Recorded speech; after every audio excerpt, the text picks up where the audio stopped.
18 సంవత్సరాలు 17 సంవత్సరాలు ఏమీ లేవండి. 21 అండి. ఏమీ లేదండి. ఇంటికి కాలేజీకి పోయింది 8:30 9 o'clock ఇంకా రాలేదు. ఇంకా ABSR college civil engineering second year. తెలియదండి నాకేమి. ఫోన్ చేశారు సార్ వాళ్ళు. మేము ముగ్గురు ఏమంటాం, మా ఆయన నేను నా పిల్లగాడు. ఈ ఖమ్మం అండి.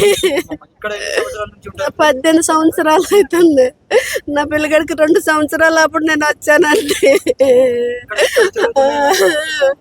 ఫస్ట్ శివరస్తలా చదివిండు, 2 సంవత్సరాలు ఇంటికాడ చదివిండు. మళ్ళీ ఇక్కడికే వచ్చాను. లాక్డౌన్ అప్పుడు 2 సంవత్సరాలు ఇంటికి వెళ్ళిను. మళ్ళీ వచ్చి 2 సంవత్సరాలు అవుతుంది. ఏమీ లేవండి. ఏమీ లేదండి. ఏమీ లేదండి.